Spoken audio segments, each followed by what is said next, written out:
Monsieur Montillo, chers collègues. Juste un petit mot, alors juste pour inviter Monsieur Dabou à la mesure sur ces sujets-là. Je pense que le non-recours aux EHPAD et aux structures collectives ont plusieurs raisons. Il y a des raisons de coût, de disponibilité, d'envie. Et je pense qu'aujourd'hui, si l'ensemble des acteurs du secteur accompagnent le maintien à domicile, c'est bien qu'il y a une raison. Si aujourd'hui l'ensemble des acteurs accompagnent les personnes à pouvoir rester dans leur univers social, à proximité de leur famille, à proximité de leurs amis, à proximité de leurs voisins, c'est qu'il y a bien une raison.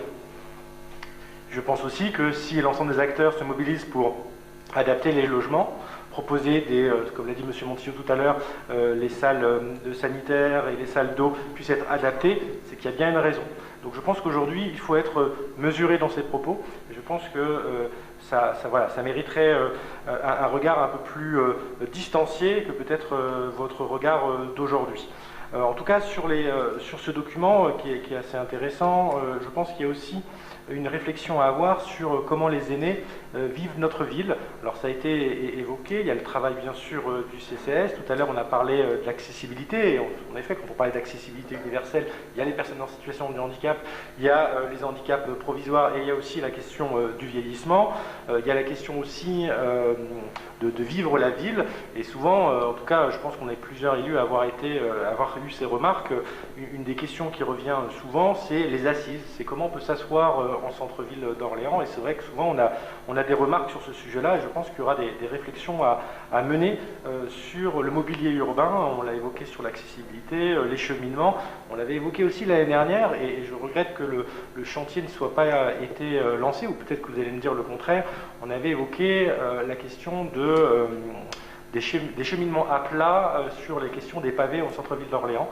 C'est une vraie inquiétude de personnes à mobilité plutôt réduite, de personnes âgées. Et en tout cas, on a été nombreux à être alertés sur ce sujet-là, où il y a des personnes qui vont très difficilement marcher sur les pavés glissants du centre-ville. On avait évoqué l'idée d'avoir des cheminements à plat, et je regrette qu'un an après, on n'ait pas forcément avancé sur cette question-là. Donc vous allez peut-être me contredire.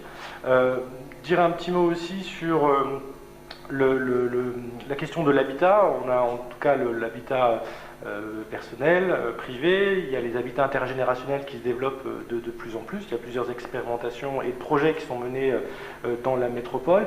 Je voudrais aussi évoquer un sujet qui se développe dans plus en plus de collectivités, c'est la question de l'habitat et de l'hébergement temporaire pour les personnes âgées, seniors, notamment sur des foyers logements ou sur ce qu'on appelle des temps de répit, où de manière provisoire on pourrait aller en structure collective et y passer quelques temps et après repartir. Et je pense je ne sais pas si ça fait partie de vos pistes de réflexion, Madame Bréant, mais ça pourrait être intéressant de réfléchir à ces temps de répit, des fois de manière temporaire, des fois après une hospitalisation, pas forcément très lourde, mais voilà, il y a besoin d'un accompagnement provisoire qui ne nécessite pas forcément une place en EHPAD ou en structure collective tout de suite.